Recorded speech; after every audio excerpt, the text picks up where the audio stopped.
5 de enero de 1943. Oscuridad total y absoluta frente a las costas de Guadalcanal. El sonido ensordecedor de un motor radial atraviesa el tenso silencio del Pacífico Sur, transformando el amanecer en una pesadilla inmediata y mortal. La tripulación del crucero ligero USS Helena se apresura desesperadamente a llegar a los puestos de batalla con el corazón en la boca, mientras 4 bombarderos en picado japoneses, Aichi D-3A, los temidos Val, comienzan su descenso mortal en picado. Para los marineros en cubierta expuesta, esto representaba una sentencia de muerte matemática e inevitable. Los japoneses eran increíblemente rápidos, letales y hasta ese momento prácticamente intocables durante los ataques nocturnos. Pero lo que estaba a punto de suceder en esos segundos siguientes no solo salvaría la nave de una destrucción segura, sino que cambiaría para siempre la historia de la Segunda Guerra Mundial, revelando una de las mayores innovaciones en la tecnología militar moderna, un secreto guardado más celosamente que la propia bomba atómica. Aquella fatídica mañana, la guerra naval y la defensa antiaérea estuvieron a punto de presenciar un acontecimiento que desafió completamente la lógica humana conocida. El piloto japonés que iba en cabeza ya había soltado sus bombas con precisión y tiraba con confianza de la palanca para ascender rápidamente. Conocía perfectamente las reglas del juego. Ya estaba fuera del alcance letal, lo suficientemente lejos como para que cualquier cálculo de artillería convencional resultara completamente inútil. Estaba terriblemente equivocado. El teniente Jack Morrison, comandante de la batería de popa del USS Helena, gritó la orden de disparar inmediatamente. Sus artilleros, tragándose el miedo seco en sus gargantas, dispararon solamente 3 proyectiles. El primero llegó demasiado lejos sin causar daño. El segundo, sin embargo, hizo algo completamente imposible según las leyes conocidas de la balística. A 20 metros del fuselaje del avión japonés, distancia donde el proyectil debería haber pasado sin causar ningún daño y explotar inútilmente en el vacío. El cielo se iluminó repentinamente. El avión enemigo no fue alcanzado directamente por el metal del proyectil, sino que fue tragado por una fuerza invisible y devastadora, desintegrándose en una lluvia de fuego y metralla, que cayó al océano como un juguete roto y destrozado. Uno de los artilleros de cubierta, con los ojos muy abiertos de incredulidad y las manos temblorosas sobre el metal caliente del arma, murmuró a su compañero con voz entrecortada: «Eso no fue artillería convencional. Eso parecía brujería pura. Ni siquiera lo tocamos directamente». El informe de combate del USS Helena, enviado horas después al Departamento de Artillería de Washington con máxima urgencia, contenía pruebas irrefutables de que la guerra había cambiado para siempre. Pero para comprender el peso verdadero de este milagro balístico, es necesario retroceder en el tiempo hasta el año 1940, cuando el mundo parecía estar perdiendo definitivamente la lucha contra la tiranía, y los cielos de Europa estaban dominados por el miedo absoluto. La realidad de la guerra antiaérea hasta ese momento era absolutamente brutal y desalentadora. Durante la batalla de Gran Bretaña, mientras la Luftwaffe alemana bombardeaba Londres día y noche sin piedad, los artilleros aliados se enfrentaron a un problema matemático aparentemente sin solución posible. Las armas antiaéreas eran, en la práctica diaria, casi completamente inútiles.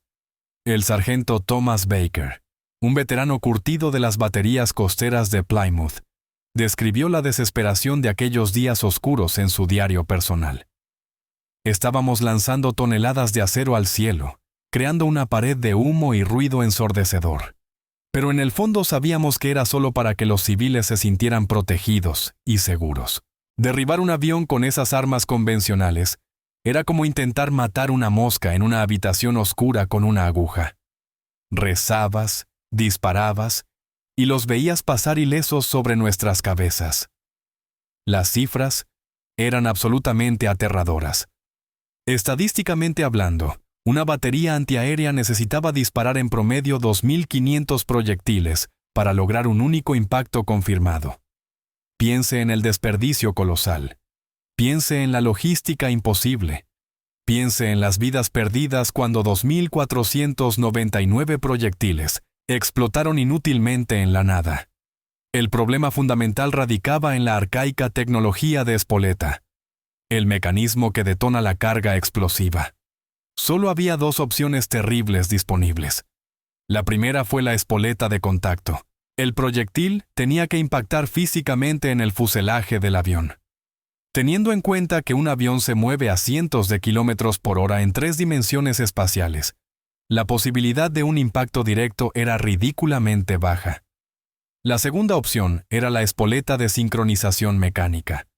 Los artilleros tenían que calcular mentalmente la altitud del avión, estimar su velocidad aproximada, ajustar un reloj mecánico en la punta del proyectil a, digamos, 5 segundos exactos, y disparar esperando lo mejor. Si el piloto enemigo cambiaba de rumbo o de altitud a apenas 30 metros, la carga explosiva detonaba sin causar ningún daño. Encima o debajo de él, inútilmente. Era un juego de adivinanzas mortales donde el premio a la derrota era la muerte de miles de hombres en barcos o ciudades indefensas. Los comandantes navales estadounidenses observaron impotentes cómo sus barcos ardían en el Pacífico, víctimas de los ataques de los torpederos al amparo de la noche. Un solo torpedo bien colocado podría hundir un portaaviones completo y llevarse consigo a miles de hijos, padres y maridos al fondo del océano. La Armada de los Estados Unidos sabía dolorosamente que el coraje de sus hombres no era suficiente contra las matemáticas implacables de la guerra. Algo necesitaba cambiar urgentemente. Necesitaban un milagro tecnológico. Necesitaban una bala que pudiera ver su objetivo. Y en septiembre de 1940, una delegación británica secreta, conocida como Misión Tizard, aterrizó en suelo americano llevando el boceto de este milagro en una maleta negra. Dentro de ese maletín traído por los británicos, había un concepto teórico engañosamente simple: colocar un transmisor y un receptor de radio dentro de la punta de un proyectil de cañón. La idea era que el proyectil detectara por sí mismo cuando estuviera cerca del objetivo y detonara automáticamente. Pero en la práctica real, en 1940, esto parecía una completa locura. Los científicos del Comité de Investigación de la Defensa Nacional miraron los esquemas con incredulidad y negaron con la cabeza. El desafío no fue meramente electrónico, fue físico y aparentemente imposible. Para que esto funcionara en la realidad, sería necesario miniaturizar una estación de radio completa, que en ese momento ocupaba una habitación entera, al tamaño de una taza de café. Y peor aún, este delicado equipo hecho de vidrio frágil y filamentos finos como un cabello, tendría que sobrevivir al disparo de un cañón naval de 5 pulgadas. Estamos hablando de una aceleración de 20.000 veces la fuerza de la gravedad, una fuerza tan violenta que convertiría instantáneamente un cuerpo humano en una pasta líquida. ¿Cómo pueden las válvulas de vidrio, tan frágiles como las bombillas domésticas, sobrevivir a un impacto que dobla el acero? Los expertos dijeron categóricamente que era imposible, que era como intentar disparar un jarrón de cristal con un cañón y esperar que llegara intacto al otro lado. Pero hubo un hombre que se negó rotundamente a aceptar la palabra imposible. El doctor Richard Foster, un físico brillante y obstinado que dirigió la sección T del Laboratorio de Física Aplicada de la Universidad Johns Hopkins, no lo vio simplemente como un problema de física abstracta, lo vio como una cruzada moral urgente. Cada día de retraso significaba que se enviaban más cartas de condolencia a las madres estadounidenses. Uno de sus ingenieros, Edward Collins, recordó más tarde la obsesión de Foster durante aquellas noches de insomnio en el laboratorio. El doctor Foster nos miró con ojos rojos y cansados y dijo: «No quiero saber por qué no funcionará. Quiero saber qué debemos romper para que funcione. Si tenemos que reinventar el vidrio mismo, lo haremos. Hay niños muriendo en el mar mientras nosotros discutimos teoría». La divina providencia, o la suerte, como algunos la llamarían, vino de un lugar completamente inesperado. En 1940, Empresas como Western Electric fabricaban pequeños tubos de vacío para audífonos médicos. Eran delicados, diseñados para capturar susurros, no explosiones violentas. Pero el equipo de Foster tuvo una revelación brillante. Si fueran lo suficientemente pequeños y estuvieran envueltos cuidadosamente en cera y plástico para absorber el impacto, tal vez, solo tal vez, podrían soportarlo. Lo probaron, fallaron miserablemente, volvieron a probar y volvieron a fracasar. Pero entonces surgió otro problema mortal: la batería. Una batería convencional perdería su carga almacenada durante meses en las bodegas húmedas de los barcos. La solución fue una de las piezas de ingeniería más ingeniosas del siglo. Crearon una batería dormida. En su interior, una ampolla de vidrio contenía ácido electrolítico. La batería permaneció agotada y segura durante años enteros, pero en el momento exacto del disparo, la fuerza centrífuga del giro del proyectil, que gira cientos de veces por segundo, hizo añicos la ampolla.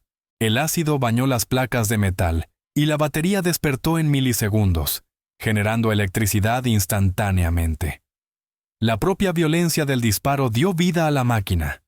Fue una carrera desesperada contra el tiempo. Mientras los científicos trabajaban sin descanso, Pearl Harbor estaba ocurriendo. La urgencia se convirtió en pánico absoluto. Finalmente, el 12 de agosto de 1942, el crucero USS Cleveland entró en la bahía de Delaware para la prueba definitiva. La Marina se mostró profundamente escéptica.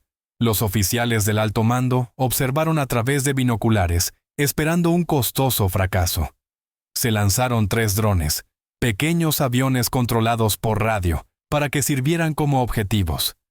Eran objetivos difíciles, maniobrables y caros de reemplazar. Los operadores de drones, hombres arrogantes que se enorgullecían de no perder nunca un avión el primer día de pruebas antiaéreas, sonreían confiadamente en sus puestos de control. Sabían que la artillería convencional tardaría horas en alcanzar algo tan pequeño y ágil.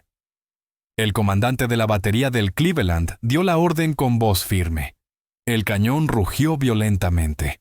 No hubo necesidad de ajuste, no hubo ningún disparo de advertencia. La primera ráfaga se elevó. El proyectil no tocó físicamente el dron. Explotó a pocos metros de distancia, detonado por el reflejo de ondas de radio en el fuselaje metálico del objetivo. El dron no solo resultó dañado, fue aniquilado completamente. Desapareció en una nube de humo negro y escombros. El silencio en la cubierta del USS Cleveland era absoluto y pesado. Los operadores de drones dejaron de sonreír inmediatamente. Lanzaron el segundo dron con manos temblorosas. El barco volvió a disparar. Otra explosión perfecta. Otro dron se convirtió en basura al caer al agua. Un almirante que observaba la escena bajó lentamente sus binoculares. Se volvió hacia el oficial que estaba a su lado, y con la voz ahogada de quien presencia un milagro le dijo: «Dios mío, esto lo cambia absolutamente todo. Se acabaron los días de equivocarse en el disparo, pero ahora tenemos un problema mayor. Si los alemanes o los japoneses consiguen solo una de estas balas, sabrán cómo destruirnos». La prueba fue un éxito tan abrumador que cancelaron el segundo día de evaluaciones. Ya no quedaba nada que demostrar. Pero el éxito trajo consigo una terrible paradoja. El arma era tan poderosa, tan revolucionaria, que se convirtió en el secreto más peligroso de Estados Unidos. Tenían la bala mágica, pero el miedo a que el enemigo descubriera la tecnología paralizó completamente el mando. La orden vino directamente de Washington y fue despiadada. Se prohibió tajantemente el uso de la espoleta VT, ahora producida en masa, en tierra firme. Si un solo proyectil impactaba sin explotar en suelo europeo, los ingenieros nazis podían realizar ingeniería inversa en cuestión de semanas. Esto creó un angustioso dilema moral. Los generales en Europa pidieron desesperadamente esta munición para proteger a sus tropas contra la infantería alemana, pero se les negó rotundamente. Los soldados aliados murieron en el frente mientras el arma que podía salvarlos estaba encerrada en cajas reservadas exclusivamente para su uso en alta mar, donde los errores se hundirían para siempre en las profundidades del océano. Fue bajo estas reglas estrictas y un secretismo asfixiante que llegaron al Pacífico los primeros cargamentos, listos para aquel fatídico encuentro con los bombarderos japoneses que describíamos al principio. Pero el enemigo no se quedó quieto. Mientras los estadounidenses guardaban celosamente su secreto, Japón preparaba una nueva táctica, algo tan aterrador que ni siquiera la tecnología parecía capaz de detenerlo: el sacrificio humano como arma de guerra. En 1944, el Pacífico se había transformado en algo que ningún estratega militar podría haber predicho. Japón, sangrando y acorralado, abandonó completamente la doctrina militar convencional. Sus pilotos, que alguna vez fueron la élite de la aviación naval, ahora eran jóvenes mal entrenados con una única misión: morir. Nació el fenómeno kamikaze. Para un artillero naval estadounidense, el terror de un ataque kamikaze era completamente paralizante. La doctrina antiaérea estándar suponía que el piloto enemigo quería sobrevivir, que se desviaría y haría giros evasivos, pero el kamikaze no esquivaba nada. Atravesaba directamente la pared de fuego, convirtiendo el avión en un misil tripulado. El marinero David Sullivan, que sirvió a bordo del USS Missouri, describió sentirse completamente impotente ante esta lluvia divina en una carta a su esposa. No vuelan como soldados normales, Mary. Vuelan como demonios poseídos. Disparas, arrancas pedazos del ala, prendes fuego al motor y siguen llegando directamente. Parece que la muerte no los asusta, los atrae como un imán. Necesitábamos algo que detuviera el corazón de la bestia antes de que nos alcanzara.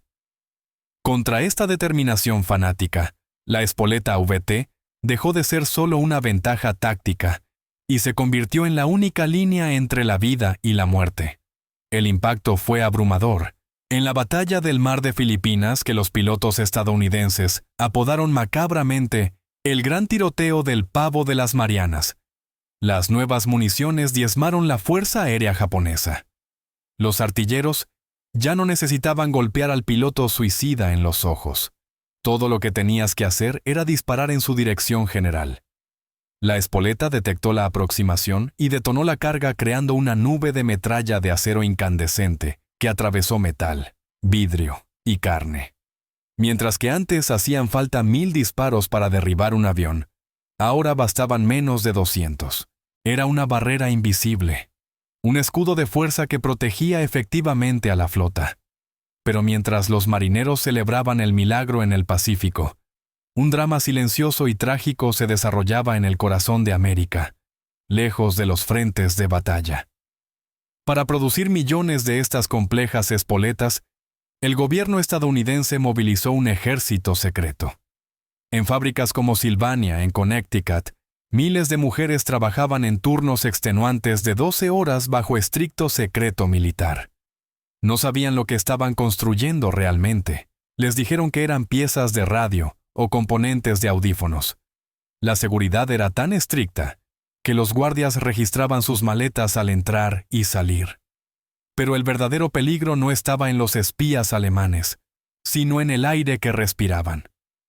Para soldar los pequeños componentes y garantizar que condujeran perfectamente la electricidad, el proceso utilizó una sustancia llamada berilio.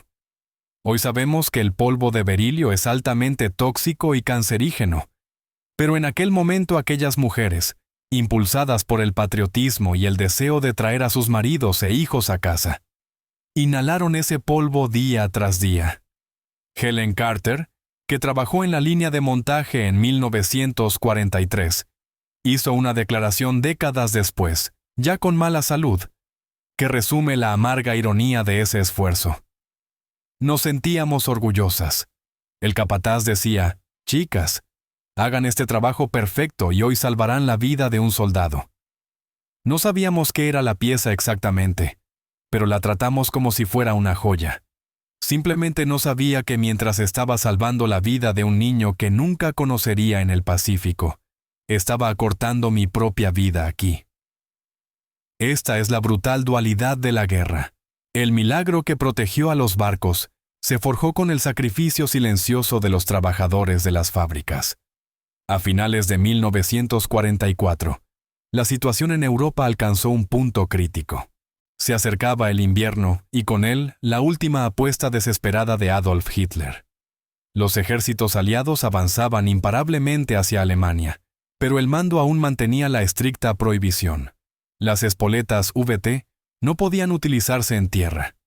El temor de que los alemanes copiaran la tecnología aún pesaba más que la necesidad táctica. Pero en diciembre, en los bosques helados de las Ardenas, sucedió lo impensable. Al amparo de una espesa niebla y fuertes nevadas que impidieron el apoyo aéreo aliado, los blindados alemanes atravesaron las líneas estadounidenses. Comenzó la batalla de las Ardenas. Miles de soldados estadounidenses estaban siendo masacrados en sus trincheras. La artillería convencional resultó completamente ineficaz. Los proyectiles de impacto se enterraron en la nieve y el barro antes de explotar, absorbiendo su fuerza letal. Los alemanes avanzaban confiadamente sintiendo que las condiciones los protegían. El general George Patton, al ver morir a sus hombres y saber que había un arma capaz de cambiar ese escenario almacenada en unos almacenes en la retaguardia, se puso absolutamente furioso. Ya no le importaba el secreto, le importaba la sangre de sus soldados. Sonó el teléfono en el cuartel general supremo de las Fuerzas Expedicionarias Aliadas. Al otro lado de la línea, era necesario tomar una decisión que rompería todas las normas de seguridad establecidas hasta entonces. La orden estaba a punto de ser dada y todo el infierno estaba a punto de descender sobre el ejército alemán de una manera que nunca hubieran imaginado posible. La solicitud urgente llegó al escritorio del general Dwight Eisenhower, comandante supremo aliado. La situación era crítica. Los nazis amenazaron con dividir los ejércitos aliados por la mitad. Eisenhower no dudó ni un segundo. El 19 de diciembre de 1944, firmó la orden que autorizaba el uso del arma más secreta de Estados Unidos en suelo europeo. La prohibición había caído. Al otro lado de las líneas, en las heladas trincheras de las Ardenas, los soldados alemanes se sentían relativamente seguros. La táctica de la infantería era sencilla.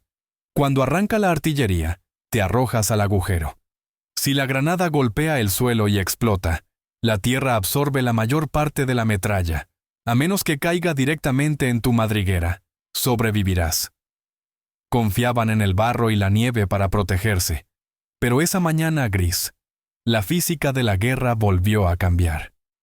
Cuando el 46º Grupo de Artillería estadounidense abrió fuego, los alemanes escucharon el familiar silbido de los proyectiles entrantes. Se agacharon instintivamente, pero las explosiones no ocurrieron en tierra. Ocurrieron en el aire, exactamente a 15 metros sobre sus cabezas. La espoleta VT, al detectar que el suelo se acercaba, detonó la carga en el punto perfecto de letalidad. No había ningún lugar a donde huir, no había ningún lugar donde esconderse. Una lluvia de acero cayó desde arriba, convirtiendo trincheras que alguna vez fueron refugios seguros en trampas mortales abiertas. El general George Patton, el feroz comandante del Tercer Ejército, presenció la masacre de un batallón alemán completo que intentaba cruzar el río Roer. Vio a cientos de hombres neutralizados en instantes por un bombardeo que parecía guiado por manos sobrenaturales. En una carta enviada al Departamento de Guerra días después, Patton, un hombre que rara vez elogiaba la tecnología por encima de la valentía, escribió con escalofriante franqueza: «La nueva granada con esa curiosa espoleta es devastadora. Creo que cuando todos los ejércitos tengan esta munición, tendremos que inventar una nueva forma de hacer la guerra. Me alegra que ustedes hayan pensado en ella primero y no ellos». El impacto psicológico sobre el enemigo fue total. Los interrogatorios de posguerra a generales de la Wehrmacht revelaron una auténtica confusión. Cuando se les preguntó qué pensaban de las espoletas de proximidad, los oficiales alemanes fruncieron el ceño con perplejidad. No tenían idea de qué estaban hablando los interrogadores. Atribuyeron la precisión letal estadounidense a un radar súper avanzado o a una suerte estadística imposible. Nunca imaginaron que el propio proyectil podía ver su objetivo. El secreto se había guardado hasta el último segundo. La Alemania nazi y el Imperio japonés colapsaron sin entender nunca qué los golpeó realmente. El legado de este pequeño tubo de vidrio perdura hasta el día de hoy. Si nos fijamos en un misil Patriot moderno, el sistema cúpula de hierro de Israel o cualquier arma inteligente actual, todos ellos son nietos directos de aquel invento de 1943. La idea de que un arma debe detectar el objetivo antes de detonar nació allí, ante la urgencia de salvar barcos en el Pacífico. Pero no se puede olvidar el coste de este milagro. Hoy en el Museo Nacional de Historia estadounidense se exhibe una espoleta VT. Es pequeña, sencilla, como un trozo de metal viejo. Los visitantes pasan corriendo para ver los tanques o los aviones. No saben que ese objeto salvó decenas de miles de vidas aliadas. Tampoco saben nada de las mujeres de Sylvania y otras fábricas. Muchos de esos trabajadores que inhalaron polvo de berilio, creyendo que estaban fabricando bombillas o radios, pagaron el precio décadas después. Desarrollaron enfermedades pulmonares crónicas, sacrificando su salud en aras del secreto. Fueron las víctimas invisibles de una victoria visible. La historia de la espoleta de proximidad no se trata solo de circuitos y explosivos. Es una prueba de que en la guerra, la diferencia entre la victoria y la aniquilación a menudo no reside en el tamaño del ejército, sino en el ingenio de los científicos que se niegan a aceptar lo imposible, y en el coraje de la gente corriente que construye silenciosamente las herramientas de la libertad. Fue, en palabras del almirante William Halsey, la hazaña más extraordinaria de la guerra. Un arma que transformó la suerte en certeza y la esperanza en supervivencia. Si te conmovió esta historia de ingenio y sacrificio, tu misión ahora es sencilla. Aplastar el botón «Me gusta» como si fueras un artillero del USS Helena. Suscríbete al canal para descubrir más secretos militares que la historia intentó olvidar. Y quiero saber tu opinión en los comentarios. En tu opinión, ¿el secretismo absoluto justificaba el riesgo que corrían esas mujeres en las fábricas? Deja tu respuesta y nos vemos en el próximo frente.